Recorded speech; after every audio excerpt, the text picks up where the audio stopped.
Hi everyone, my self अध्यक्ष। और आज के इस वीडियो में हम लोग एटॉमिक स्ट्रक्चर्स के क्वेश्चन सॉल्व करेंगे। आपके स्क्रीन पे पहला क्वेश्चन आ गया होगा, लगभग 15 के करीब क्वेश्चन है। वो हम लोग सॉल्व करेंगे और सोच रहा हूँ कि इसका एक और दूसरा सीरीज निकालूँ, इसी का सेकेंड सीरीज, जिसमें और भी क्वेश्चन होंगे, क्योंकि एटॉमिक स्ट्रक्चर में 15-20 क्वेश्चन से काम नहीं बनेगा। अच्छे खासे कम से कम 35-40 क्वेश्चन आपको कराने पड़ेंगे, तब काम बनेगा। ठीक है, बाय द वे आपकी स्क्रीन पे पहला क्वेश्चन आ गया होगा। पहला क्वेश्चन क्या बोलता है आपसे, assuming that a 25 watt bulb emits monochromatic yellow light of wavelength 0.57 micro, the rate of emission of quanta per second will be। हमको पता है कि पावर क्या होती है। पावर होती है एनर्जी बाय टाइम। एनर्जी को हम लोग यहाँ पे क्या लिख सकते हैं, एटॉमिक स्ट्रक्चर के चैप्टर में hc बाय लैम्डा के टर्म्स में या h न्यू के टर्म्स में। न्यू आपको दिया नहीं है, न्यू मतलब फ्रीक्वेंसी। फ्रीक्वेंसी आपको कहाँ दिया है, आपको दिया वेवलेंथ 0.57 कितना माइक्रो। आप ये वाला फॉर्मूला यूज करोगे, आपको है ना। ये तो एक क्वांटा है, hc बाय लैम्डा एक क्वांटा की एनर्जी है। आपको पूछ रहा है कि कितने क्वांटा एमिट हो रहे हैं, मतलब डेफिनेटली कितने क्वांटा एमिट हो रहे हैं, मतलब कि एक से ज्यादा ही हो रहे होंगे। अरे भैया, आपको क्वेश्चन में बोला है कि कितने क्वांटा एमिट हो रहे हैं, रेट ऑफ एमिशन बताओ क्वांटा का, तो मतलब एक से ज्यादा ही हो रहे होंगे। ये एक की एनर्जी है, मल्टीपल की एनर्जी हो जाएगी। मान लो n क्वांटर्स है, तो n hc बाय लैम्डा आपकी n क्वांटर्स की एनर्जी हो जाएगी। उसको यहाँ पे पुट करो तो क्या आंसर आएगा आपका, देखो n hc by lambda times यहाँ पे t है। यही n बाय t तो आपको हो जाएगा rate of emission of quanta. किसी भी चीज का रेट मतलब क्या, वो चीज बाय उसको टाइम से डिवाइड कर लो, उसका रेट आ जाएगा। Rate of emission of quanta आपका आ जाएगा यहाँ से। आपको लैम्डा पता है, आपको t पता है, आपको h पता है, आपको c पता है। एक सॉफ्ट ट्रिक बताता हूँ। hc की जो वैल्यू होती है, h जो है वो प्लैंक कांस्टेंट है, इसकी वैल्यू फिक्स होती है। c स्पीड ऑफ लाइट, इसकी वैल्यू भी फिक्स होती है। तो इसके प्रोडक्ट की वैल्यू आप याद कर लो डायरेक्ट, वो इजी है। इसके प्रोडक्ट की वैल्यू होती है 20 × 10 का पावर माइनस 26 26 है ना। आप इसको 6.6 लिखोगे, फिर इसको 3 ऐसे करके लिखोगे, उससे अच्छा इसकी पूरी की वैल्यू याद कर लो, वो ज़्यादा आसान है। ये 25 आपको दिया है, ये 0.57 माइक्रो आपको दिया है। पुट करते हैं यहाँ पे n बाई टी की वैल्यू निकालनी है। ये 25 इंटू 0.57 इंटू 10 का पावर माइनस 6 माइक्रो की वैल्यू 10 का power minus 6 divided by h c नीचे जाएगा। एच सी की वैल्यू मैंने आपको बताया 20 इंटू 10 का पावर माइनस 26। इसको कैलकुलेट करते हैं अभी हम लोग। कैलकुलेट करने पर क्या आएगा, ये 2 0 मैं इधर भेजूंगा तो माइनस और बढ़ेगा, 2 इधर भेजा तो 6 और -2 हो जाएगा प्लस, है ना। -8 हो जाएगा। इसको मैं 57 लिख सकता हूँ। अब 57 को मैं नियर अबाउट अप्रोक्सीमेशन केस में 60 लिख सकता हूँ। अप्रोक्सीमेशन करना पड़ेगा फिजिकल केमिस्ट्री में, और ऑप्शंस दूर दूर हो तो करना आसान है। देखो यहाँ पे दूर दूर ऑप्शंस है जो कर सकते हैं। 21 जा 23 जा करीब, और 25 3 जा 75 के करीब आपका आंसर आना चाहिए। और 10 का पावर माइनस 8, ये 26 ऊपर आएगा, प्लस 26 हो जाएगा। ये कितना आएगा, 75 into 10 to the power plus 19 आएगा क्या। ऑप्शन आपका कौन सा करेक्ट हो जाएगा, कोई ऑप्शन नहीं।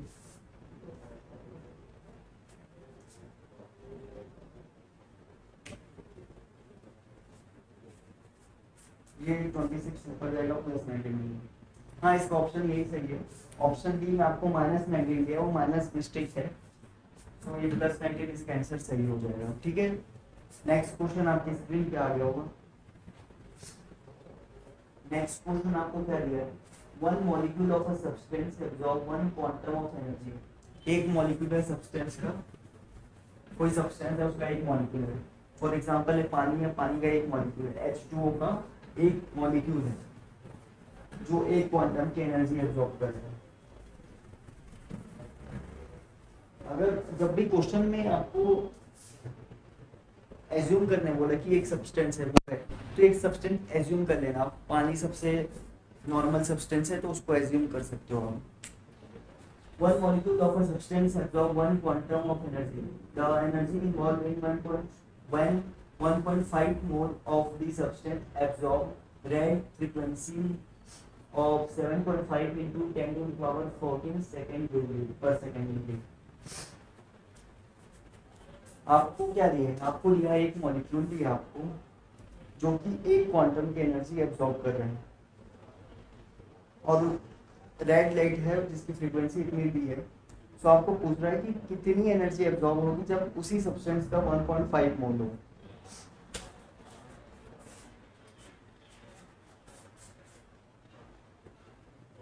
One quantum of energy. तो देखो ऐसे करेंगे उसको, जब एक मॉलिक्यूल है तो वो कितनी एब्जॉर्ब कर रहा है? 1 क्वांटम। ठीक है, इसकी कुछ वैल्यू होगी। इसकी वैल्यू कैसे निकालेंगे? एनर्जी होती है एच न्यू। एच आपको दिया है, न्यू आपको 7.5 इंटू रेड लाइट का कितना दिया है? 10 टू द पावर 14 दिया है ना। सो ये क्वांटा की वैल्यू हो जाएगी। ये एक मॉलिक्यूल है, एक मॉलिक्यूल है, ठीक है, मोल नहीं है। एक मॉलिक्यूल एक क्वांटा एब्जॉर्ब कर रहे हैं और आपको क्वेश्चन में पूछा है कि 1.5 मोल वही सब्सटेंस है तो वो कितनी एनर्जी एब्जॉर्ब कर रही है। सो क्या हम लोग 1.5 मोल को मॉलिक्यूल में कन्वर्ट कर सकते हैं? क्या पता कर सकते हैं उसमें कितने मॉलिक्यूल होंगे? हाँ, उसको Na से मल्टीप्लाई कर दो। अगर आपके पास 1.5 मोल है तो उसको Na से मल्टीप्लाई कर देते हैं तो वैल्यू आ जाएगी कितने मॉलिक्यूल्स है। सो इतने मॉलिक्यूल्स आपके, देखो एक मॉलिक्यूल के लिए इतनी एनर्जी हमें लग रही है, एक क्वांटम की एनर्जी। सो इतने मॉलिक्यूल के लिए इतने मॉलिक्यूल के लिए कितनी एनर्जी लगेगी? इसको भी मल्टीप्लाई कर दो एक्स में से, तो ये आपका आंसर हो जाएगा 1.5 इंटू आने की value 6 into 10 to the power 23। 6 approximate के इसमें मान सकते हैं हम लोग, वैसे 6.023 होती है, 6 मान के चलो, कोई दिक्कत नहीं होगी। एच न्यू की वैल्यू, एच की वैल्यू आपकी 6.6 into 10 to the power minus 34 multiply frequency आपकी 7.5 10 टू द पावर यहाँ पे 14। तो ये आपका आंसर हो जाएगा। देखो फिर से समझा रहा हूँ मैं आपको, देखो मेरे को पता है नहीं समझ रहा हूँ। आपको एक मॉलिक्यूल लिया है और आपको बोला है वो एक क्वांटा की एनर्जी एब्जॉर्ब कर रहा है। एक मॉलिक्यूल है वो एक क्वांटा की एनर्जी एब्जॉर्ब कर रहा है। तो अब दूसरा कंडीशन आपको क्वेश्चन में दिया है कि 1.5 मोल हो, अगर 1.5 मोल हो, मॉलिक्यूल नहीं 1.5 मोल हो, तो वो कितनी एनर्जी एब्जॉर्ब करेंगे। तो मैंने क्या सोचा कि क्यों ना हम पता लगा ले 1.5 मोल में कितने मॉलिक्यूल हैं। एक एनर्जी एब्जॉर्ब करता है इतना, एक मॉलिक्यूल इतना एनर्जी एब्जॉर्ब करता है। सो 1.5 मोल में जितने भी मॉलिक्यूल होंगे, इतने मॉलिक्यूल है 1.5 इंटू n, उसको हम लोग इससे मल्टीप्लाई कर देंगे तो इतने एनर्जी आ जाएगी। तो उसको आप मल्टीप्लाई कर लेना, आपका आंसर आ जाएगा। इसका आंसर 4.48 होगा, ऑप्शन सी होगा इसका। ऑप्शन सी होगा, देख लेना, हो सकता है प्रिंटिंग मिस्टेक हो। लाइक पहले वाले क्वेश्चन में -19 नहीं था, +19 था, वैसा कुछ हो तो अपने ऊपर कॉन्फिडेंस रखना। इसको मल्टीप्लाई करके जो वैल्यू आएगा वही आपका आंसर होगा। नेक्स्ट क्वेश्चन हम लोग देखेंगे अभी। नेक्स्ट क्वेश्चन हम लोग देखते हैं, what is the wavelength of the radiation with photon energy which is the mean value of photon energies of radiation with wavelength lambda 1 4000 angstrom और लैम्डा 2 6000 एंगस्ट्रॉम। आपको क्वेश्चन में पूछा है कि वेवलेंथ है एक रेडिएशन की जिसके फोटोन की एनर्जी है, mean value of photon energy इतना है। सो आपको एक दो वेवलेंथ दिया आपको, लैम्डा 1 4000 एंगस्ट्रॉम, लैम्डा 2 6000 एंगस्ट्रॉम। और आपको बोला है कि इन दोनों लैम्डा, ये जो लैम्डा है इस वेवलेंथ के कॉरस्पॉन्ड, इस ये वेवलेंथ किसकी होगी, लाइट की होगी, कोई उस लाइट की एनर्जी होगी। तो लेट्स से इसकी एनर्जी मैं मानता हूँ E1, इसकी मैं मानता हूँ E2। क्वेश्चन में आपको दिया है कि जो ये एनर्जीज है, इन एनर्जीज का जो एवरेज होगा, उस एवरेज एनर्जी का वेवलेंथ का वैल्यू बताओ। नहीं समझे? क्वेश्चन में ध्यान से पढ़ो। What is the wavelength of the radiation with photon energies which is the mean मतलब average value of photon energy of wavelength इतना इतना। इस वेवलेंथ के कोरस्पॉन्ड लेट से ये एनर्जी है, इसके कोरस्पॉन्ड लेट से ये एनर्जी है। सो इसका पहले हम लोग एवरेज निकालते हैं। सो एवरेज वैल्यू लेट से ये आ रही है E3। एवरेज कैसे निकालेंगे, E1 प्लस E2/2। ये एवरेज आ गया। अब यहाँ से हम लोग इस E3 की हमें वेवलेंथ बतानी है, एनर्जी नहीं वेवलेंथ बतानी है। सो एनर्जी और वेवलेंथ के बीच का रिलेशन हमको पता है, hc/λ। सो यहाँ पे इसको पुट करते हैं, hc/λ3। h सेम होगा, c सेम होगा सब में, है ना, कांस्टेंट है, is equal to hc/λ1 plus hc/λ2/2। यहाँ से hc कट जाएगा। अब यहाँ पे हम लोग लिख सकते हैं इसको 1/λ3 इज इक्वल टू हाफ, ये हाफ इधर आ जाएगा, 1/λ1 प्लस 1/λ2। λ1 आपको पता है, λ2 आपको पता है, तो पुट करते हैं हाफ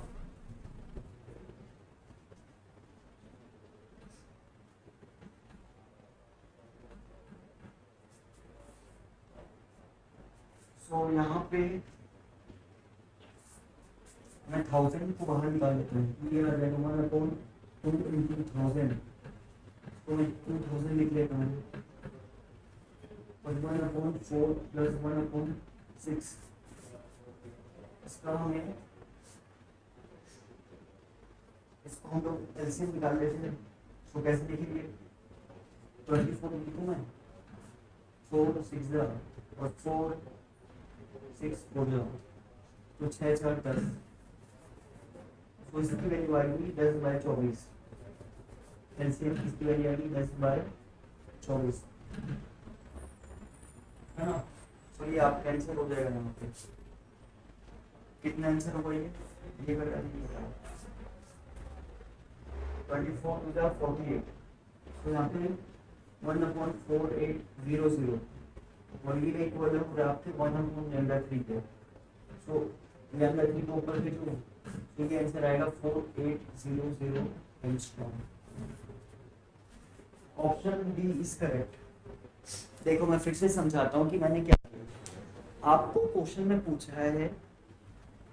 पूछा गया, उसको बाद में देखेंगे, पहले ये देखते हैं दिखा क्या है। आपको दो वेवलेंथ दी है क्वेश्चन में, ये इन दो वेवलेंथ के कोरस्पॉन्ड एक इनकी एनर्जी होगी, लेट्स से E1 E2। अब आपको ये बोला है कि ये दोनों वेवलेंथ के कोरस्पॉन्ड जो एनर्जी है उसका जो मीन है, मतलब उसका जो एवरेज है, उस एवरेज जो एनर्जी होगी उसकी वेवलेंथ बताओ। क्वेश्चन में इनडायरेक्टली आपको ऐसा पूछ रहे हैं, हालांकि एनर्जी का यूज नहीं किया है क्वेश्चन में, वो वेवलेंथ के थ्रू आपको यही पूछना चाह रहा है। क्वेश्चन में दिया है what is the wavelength of the radiation with photon energy which is the photon energy which is the mean value of the other two wavelengths. तो आपका आंसर ये सही हो जाएगा। नेक्स्ट क्वेश्चन हम लोग देखेंगे। नेक्स्ट क्वेश्चन देखते हैं।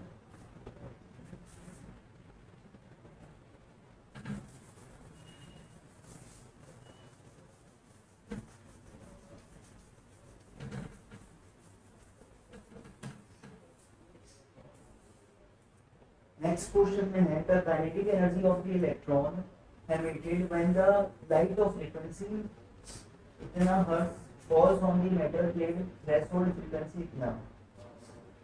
सो हम लोग यहाँ पे आइंस्टाइन का इक्वेशन लिखेंगे, क्या होता है H new given energy H new not threshold energy plus kinetic energy.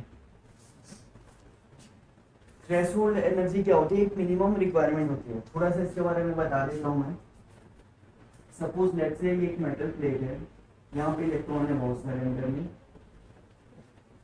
और हमारा एम क्या है कि हमें यहाँ पे लाइट मारेंगे हम लोग, या रेडिएशन मारेंगे, लाइट या रेडिएशन कह लो, और उस रेडिएशन को मारने से उस रेडिएशन में एनर्जी होगी, उसको यहाँ पे मारेंगे हम लोग एनर्जी को, तो इलेक्ट्रॉन को एनर्जी मिलेगी और वो एक्साइट होके बाहर निकल जाएगा इस सरफेस से। लेकिन हमने ये ऑब्जर्व किया कि एक इलेक्ट्रॉन एक टाइम के बाद बाहर निकलता है, मतलब एक उसको मिनिमम एनर्जी चाहिए, वो मिल जाएगी, उसके बाद वो बाहर निकलेगा, है ना, जिसको बोलते हैं थ्रेशोल्ड एनर्जी। और उस एनर्जी के कॉरस्पॉन्ड जो फ्रीक्वेंसी होती है उसको थ्रेशोल्ड फ्रीक्वेंसी कहते हैं।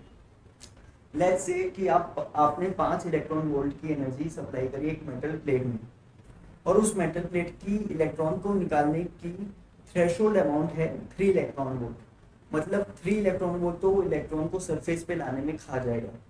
अब उसके बाद बचे जितने इलेक्ट्रॉन वोल्ट, उससे फिर वो इलेक्ट्रॉन बाहर निकलेगा काइनेटिक एनर्जी से।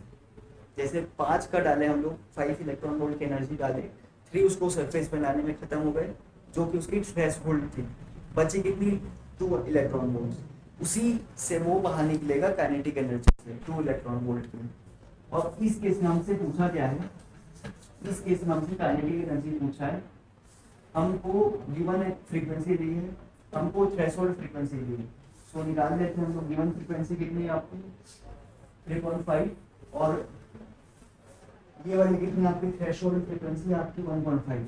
सो इसको इधर ले आते हैं, ऐसे लिख सकता हूँ मैं इसको, ये न्यू माइनस न्यू, ऐसे यहाँ पे एच को कॉमन निकालिए भाई, इतना तो आता होगा। तो एच की वैल्यू क्या होती है 6.6 10 टू द पावर माइनस 34, और ये 3.5 into 10 to the power 15 minus 1.5 है ना, 1.5 into 10 to the power 15 is equal to kinetic energy. So ये आंसर आ जाएगा आपका। यहाँ से काइनेटिक एनर्जी आपकी आएगी 6.6 into 10 to the power minus 34। अब पावर सेम है तो उसको हम लोग जस्ट माइनस कर सकते हैं। 3.5 माइनस 1.5 कितना होगा 2, 1.5 से 2.5, 2.5 से 3.5, कितना डिफरेंस है 2 का, तो इनका डिफरेंस आ रहा है 2। So multiply 2 into 10 to the power 15, यहाँ मल्टीप्लिकेशन है ना। सो आंसर आ जाएगा आपका 6 2 12, 6 2 12। So near about 13 के करीब आएगा क्या answer, 13 into 10 to the power minus 34 plus 15।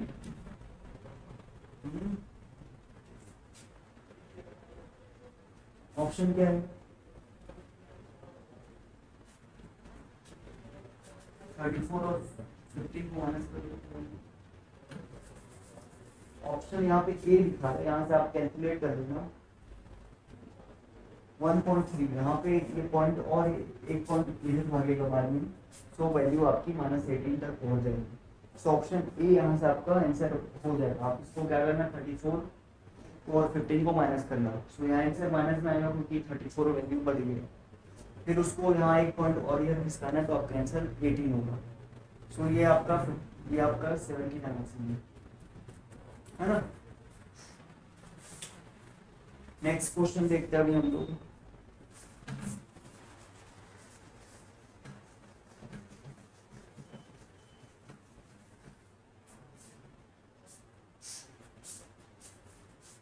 Next question आपका है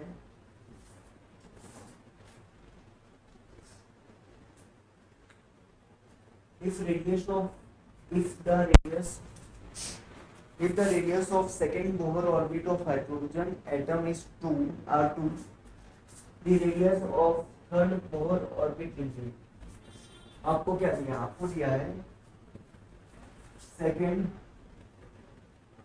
बोहर ऑर्बिट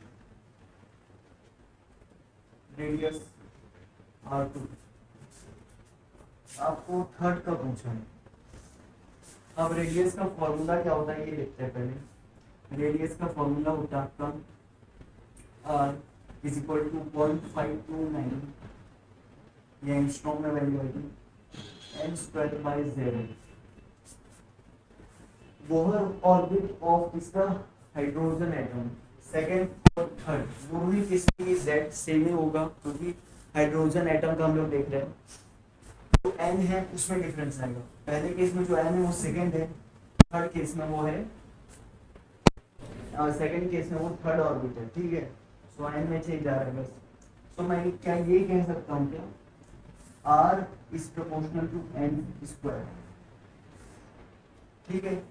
तो अगर मैं इसका रेशियो निकाल लूँ पहले 2 वाले का और 3 वाले का, सो R2 क्या है, R2 ये आपको बाय R3 ये हमको निकालना है R3। अब n स्क्वायर क्या प्रोपोर्शनल है, तो R2 का n स्क्वायर क्या होगा, सेकेंड ऑर्बिट 2 2 जा 4, इसका क्या होगा R3 का थर्ड ऑर्बिट है 3 3 जा 9, ऑर्बिट का स्क्वायर है, यहाँ पे देखो स्क्वायर है। सो यहाँ पे R3 की वैल्यू क्या आ रही है, यहाँ पे 9/4 times of R2।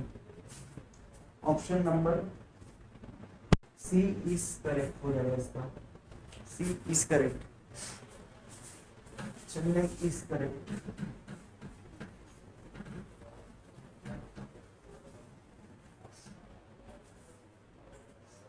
Next question आपकी स्क्रीन पे आ गया होगा।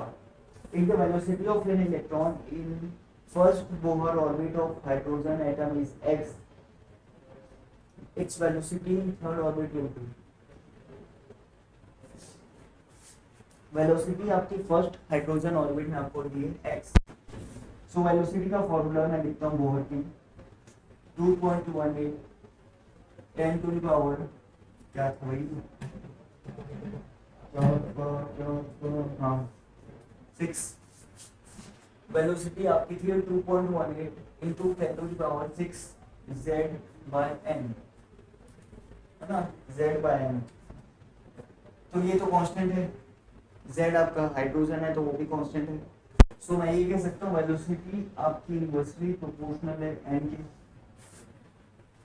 तो पहला केस देखते हैं। पहले केस में जो वेलोसिटी है वो x है और दूसरे केस में भी है, मान लो ये भी हमको निकालना है। पहले के इनवर्स प्रोपोर्शनल है तो x इनवर्स में पहला ऑर्बिट है n, या n मतलब ऑर्बिट फर्स्ट ऑर्बिट, और ये इनवर्स है तो इसका n ऊपर जाएगा। और कौन सा थर्ड ऑर्बिट में आपको निकालना है, थर्ड। तो यहाँ से b क्या रहा है x/3। नहीं आया तुमको, नहीं तुमको आया नहीं भाई। देखो बकलोल, देखो ये तुम्हारे ऊपर वाले सवाल है, ऐसे मत करना, ऐसे करना। v z बाय n, पहला केस है आपका x 2.18 into 10 to the power 6, z hydrogen का 1 होता है, n आपका 1 दिया है फर्स्ट ऑर्बिट में, ये आ रहा है वैल्यू आपका। सो इन शॉर्ट मैं कह सकता हूँ कि x 2.18 into 10 to the power 6 का वैल्यू x है। अब सेकंड केस देखो, जहाँ पे v हमको निकालना है और ऑर्बिट नंबर है third 2.18 into 10 to the power 6, z आपका 1 दिया है और थर्ड ऑर्बिट है आपका। अब 2.18 इंटू 10 टू द पावर 6 को हम पहला इक्वेशन से x लिख सकते हैं। सो यहाँ पे आ जाएगा x/3। सो ये आपका आंसर हो जाएगा, ठीक है। अब the energy of next question आपके स्क्रीन पे होगा। The energy of electron in first Bohr orbit of x atom is -13.6 electron volt. What will be it's potential energy in fourth orbit. So energy का order आपको याद होना चाहिए, लगभग fifth orbit तक आपको याद होना चाहिए। देखो करवाता हूँ तुमको याद। N1, N2, N3, N4, N5।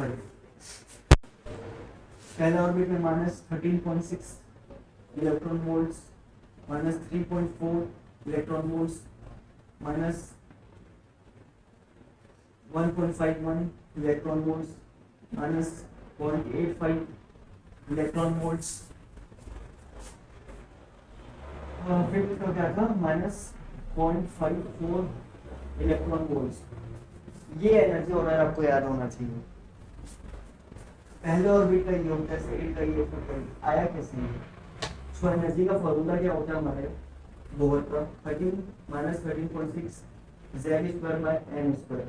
ये हाइड्रोजन एटम का एनर्जी का ऑर्डर है, और मोस्ट केसेस में तुमको हाइड्रोजन ही देगा।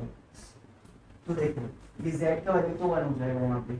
सो एनर्जी को लिखोगे -13.6/Z² भी 1 होगा, n का स्क्वायर। n की वैल्यू 1 पुट करो, यहाँ पे बनाओ 1 पुट करो, 1 का स्क्वायर 1 होता है। सो ये आंसर आ गया। अब n स्क्वायर यहाँ पे, n की वैल्यू 2 है, सो 2 का स्क्वायर 4। 13.6 को 4 से डिवाइड करो तो 3.4 इलेक्ट्रॉन वोल्ट आपका आंसर आएगा। फिर 3 करो तो 9 होगा, स्क्वायर कर देना उनको। सो ऐसे स्क्वायर करते करते यहाँ पे ये ऑर्डर आपका बनेगा। और ये आपको याद होना चाहिए, एग्जाम में आपको डायरेक्ट करना है इसको। आपको क्या दिया है कि एनर्जी इलेक्ट्रॉन फर्स्ट में दी है, जिसका हमको काम करना है। हमको पूछा है पोटेंशियल एनर्जी फोर्थ ऑर्बिट में। जो ये एनर्जी है ये तो टोटल एनर्जी है। एक एटम के पास दो टाइप की एनर्जी होगी, पोटेंशियल एनर्जी और काइनेटिक एनर्जी। सो इनका रिलेशन आपको पढ़ाया गया होगा बैच में। टोटल एनर्जी क्या होती है? पोटेंशियल एनर्जी की आधी होती है, और काइनेटिक एनर्जी क्या होती है? उसका साइन अपोजिट होता है। मैग्नीट्यूड वाइज दोनों इक्वल होते हैं, लेकिन साइन दूसरा होता है। टोटल एनर्जी का साइन नेगेटिव होता है, काइनेटिक का पॉजिटिव होता है। काइनेटिक एनर्जी जो है वो स्केलर है, इस वजह से स्केलर क्वांटिटी है, इस वजह से। सो हमको इसका काम है बस। सो कौन सा फोर्थ ऑर्बिट में हाइड्रोजन की एनर्जी कितनी है? 1.85 इलेक्ट्रॉन वोल्ट्स। और पोटेंशियल एनर्जी हमसे पूछिए, टोटल एनर्जी हमको पता है, पोटेंशियल पूछिए तो 0.85 से मल्टीप्लाई करो 2 को, तो ये आ जाएगा कुछ 1.7, कितना है? 1.7 इलेक्ट्रॉन वोल्ट माइनस में।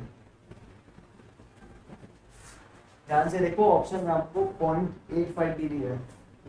सो आप यहाँ पे गलती कर सकते हैं, डायरेक्ट इसको मार करके 4 आ गया तो जोश मार के और 0.85।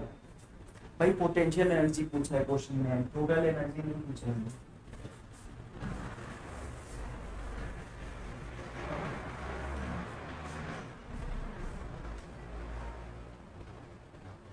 Energy, next question, the energy of second Bohr orbit of hydrogen atom is इतना, hence the energy of fourth Bohr orbit। Second Bohr orbit का आपको एनर्जी दिया है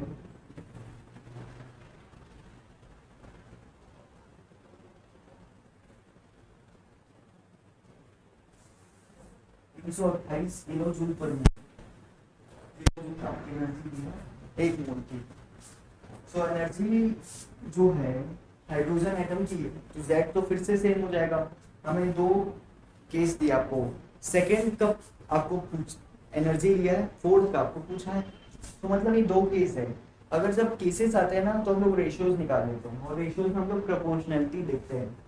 एनर्जी होती है आपकी 13.6 माइनस, है ना, Z²/n²। Z आपका 1 हो जाएगा, हाइड्रोजन एटम है आपका 13.6 आपका कांस्टेंट है। तो मैं आप ये क्या मैं ये कह सकता हूँ कि energy is inversely proportional to n²। सो यहाँ पुट करते हैं सेकेंड ऑर्बिट की -3, सेकेंड और फोर्थ का पूछना है ना, फोर्थ। सो यहाँ मैं लिखता हूँ E2 सेकेंड ऑर्बिट की इज इक्वल टू, उसका नीचे प्रोपोर्शनलिटी आएगा, क्या होगा इसका n²। सो सेकेंड ऑर्बिट है, सो 2 का स्क्वायर 4, और यहाँ पे फोर्थ ऑर्बिट का हो जाएगा 4 4 16। सो ये आएगा 4। सेकेंड ऑर्बिट का हमको पता है 4 पर पूछना है, E2 हमको 3 to 8 होता है पता है, E4 इक्वल टू 4, तो यहाँ से आएगा 8 4 जा 4 जा,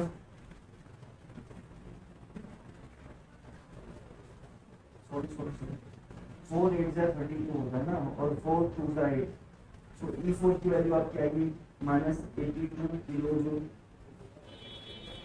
ऑप्शन नंबर डी आपका सही हो जाएगा। वीडियो चल रहा है ना आपका? प्रॉपर है। सो नेक्स्ट क्वेश्चन देखते हैं। नेक्स्ट क्वेश्चन है आपका ये लास्ट क्वेश्चन है, उसके बाद नेक्स्ट एक और ले लूंगा, उसमें देख लेंगे और questions. The ratios of energy of the electron in ground state of hydrogen to the electron in the first excited state of beryllium. Same question है भाई। The ratio of energy of electron in ground state of hydrogen to the electron in the first excited state of beryllium ion. देखो भाई इस बार आपका Z same नहीं होगा। आपको दो केस जरूर दिए है, लेकिन दोनों केसेस में एटम दूसरे हैं। पहला केस में आपका जो एटम है वो हाइड्रोजन है, दूसरा केस में बेरिलियम है, तो Z आपका सेम नहीं होगा। और पहला केस में जो है हाइड्रोजन आपका कहाँ पे रखा है, फर्स्ट कहाँ पे रखा है, ग्राउंड स्टेट, मतलब n=1। और सेकंड केस में जो बेरिलियम है वो आपका रखा है फर्स्ट एक्साइटेड स्टेट। ये ग्राउंड स्टेट नहीं है, ग्राउंड स्टेट के बाद जो होती है वो उनको एक्साइटेड स्टेट बोलते हैं। ग्राउंड स्टेट के बाद जो पहली एक्साइटेड स्टेट होगी n=2 होगी, मतलब कि n=1 को हम लोग ग्राउंड स्टेट बोलते हैं। तो इसके बाद जितनी भी स्टेट है, ग्राउंड के बाद जितनी भी स्टेट है वो एक्साइटेड स्टेट है। तो excited state first second third fourth. So first excited state क्या हो जाएगी, जिसकी n=2 है। तो मतलब बेरिलियम वाले केस की n=2 है। सिंपल है, निकाल देते हैं हम। इस केस में हमें एनर्जी क्या होगा 13.6 माइनस है ना Z²/n²। 13.6 तो अभी भी सेम है क्योंकि ये नंबर है, Z और n² के प्रोपोर्शनल है, तो हम लोग लिख लेंगे इस बार एनर्जी प्रोपोर्शनल है Z²/n² के।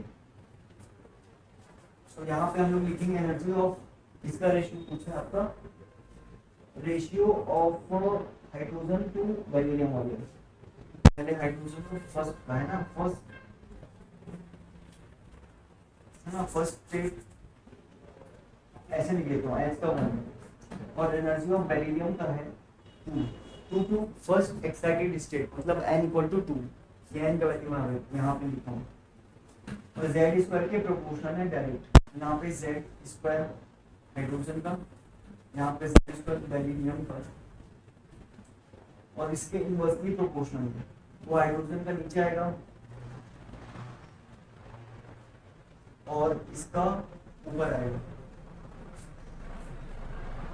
तो पुट करो वैल्यू, Z क्या हो जाएगा, हाइड्रोजन का 1, इसका बेरिलियम का Z का होता है atomic number, hydrogen helium lithium beryllium 4 होता है, तो 4 4 जा 16, 4 और 4 का स्क्वायर, देखो स्क्वायर है यहाँ।